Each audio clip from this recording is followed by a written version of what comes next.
स्वागत है आप लोगों का इस वीडियो में। क्वेश्चन कह रहा है कि एक व्हील है, एक चक्का है जिसका moment of inertia 0.5 kg metre square है।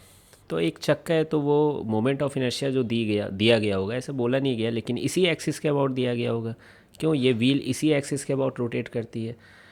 ठीक है, तो इस एक्सिस के about moment of inertia 0.5 kg metre square है।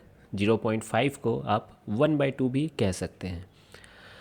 और इस व्हील की रेडियस 20 सेंटीमीटर है। 20 सेंटीमीटर मतलब 20/100 मीटर, यानी 1/5 मीटर। क्या कहा गया है कि जब ये व्हील चलते चलते किसी एक पार्टिकल को, है ना, एक जो पहले से रुकी हुई थी पार्टिकल, तो मान लेते हैं कि यहाँ पर कोई पार्टिकल रुकी होगी। ठीक है, स्मॉल एम ऐसे रेस्ट पे होगी। इस पार्टिकल को वो पिक कर लेती है, मतलब वो पार्टिकल इसके साथ चिपक जाता है। जैसे ऐसा समझो कि कोई च्युइंगम होगा, तो है ना, व्हील चल रही है तो ये च्युइंगम व्हील पर चिपक गई। ठीक है, स्मॉल एम कहाँ पर चिपकेगी? ऑब्वियसली इसके एज पर ही चिपकेगी। और इस पार्टिकल का मास दिया हुआ है 200 ग्राम। इसे केजी में चेंज करो 1000 से डिवाइड करके, तो 1/5 केजी हो जाएगा। तो पूछा गया find the new angular speed of the wheel.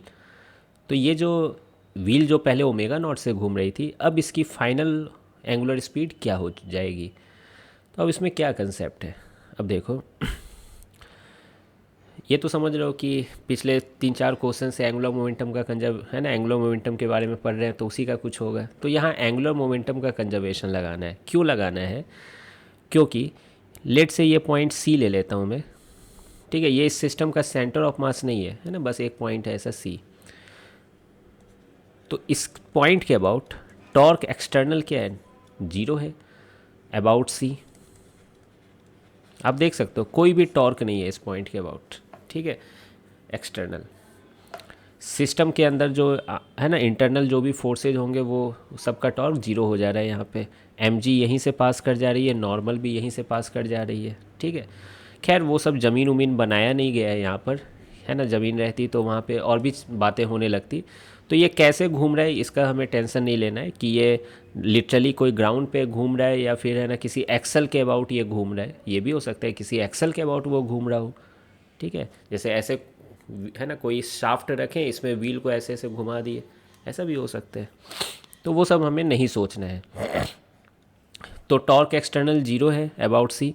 तो हम लोग एंगुलर मोमेंटम का कंजर्वेशन कर सकते हैं, यानी initial angular momentum equal to final angular momentum.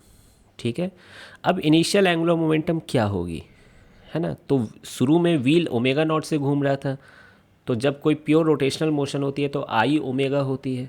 ठीक है, और सी पॉइंट के अबाउट ही लिख रहे हैं हम लोग, तो आई ओमेगा नॉट हो जाएगा। किसका? व्हील का। आई ओमेगा नॉट। अगर पूछा जाए इस स्मॉल एम का क्या होगा एंगुलर मोमेंटम, तो स्मॉल एम तो रेस्ट पर है, तो एम वी आर से अगर करना चाहो तो वी तो 0 हो गई यहाँ पर, तो इसकी 0 है।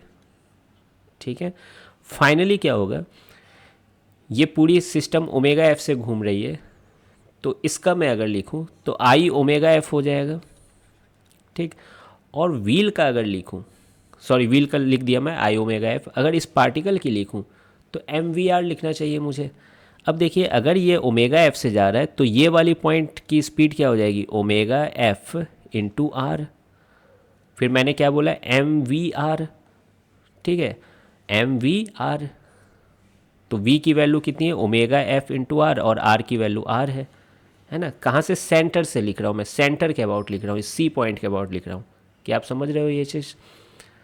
तो ये हो गया। डायरेक्शन भी देख सकते हो, इसका भी के कैप में है, इस ओमेगा एफ को भी मैं के कैप में ही माना हूँ, और ये जो एम वी आर है ये भी के कैप में ही आ रहा है ना, आर क्रॉस एम वी करके आप देख सकते हो। ठीक है, अब देखो इसी चीज़ को लिखने का एक और तरीका है जो मैं आगे वाले क्वेश्चंस में भी यूज करूँगा, कि इन दोनों के जगह आप डायरेक्ट भी लिख सकते थे क्या?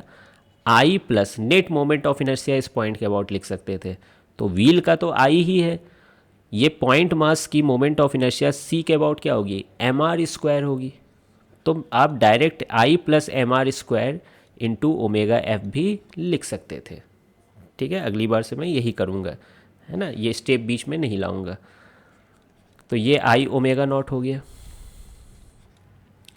तो यहाँ से ओमेगा एफ की वैल्यू आप इसको डिवाइड कर दीजिए,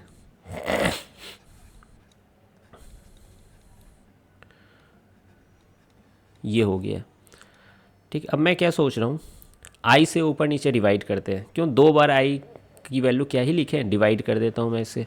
तो ये आ गया omega nought by 1 plus M R square by I. अब वक्त आ गया है वैल्यू रखने का। तो ओमेगा नॉट की वैल्यू कितनी है, 20 रेडियन पर सेकेंड, 1 तो 1 ही है। एम की वैल्यू कितनी है, 1/5, तो देखिए मैं 1/5 ऐसे लिख रहा हूँ।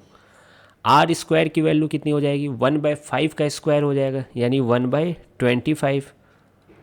और आई की वैल्यू देखिए नीचे है और कितनी है, 1/2। तो जब यहाँ 1/2 करोगे तो 2 ऊपर चला जाएगा, क्या ये मानते हो? तो ये देखिए क्या हो गया, 25 5 जब 125 हो गया, तो ये 2/125 हो गया। अब नीचे में ये एलसीएम ले लो, तो ये 125 प्लस 2 127 हो जाएगा, और ये 25 ऊपर चला जाएगा 125। तो ये आपको आ जाएगा 125 इंटू 20 डिवाइडेड बाई 127। ठीक है, इसकी वैल्यू आती है, थोड़ा कैलकुलेटर का मैं सहारा लिया हूँ, 19.685। ठीक है, इसी को आप अप्रॉक्स में 19.7 भी कह सकते थे। तो फाइनल आंसर आ गया 19.7 रेडियन पर सेकेंड। तो ये बेसिक क्वेश्चन है। एक और क्वेश्चन है इसके बाद 52 नंबर, जो कि बेसिक एंगुलर मोमेंटम का कंजर्वेशन पे क्वेश्चन है। तो अभी कुछ क्वेश्चंस तक लगातार यही चलता रहेगा, है ना। तो मिलते हैं फिर नेक्स्ट वीडियो में।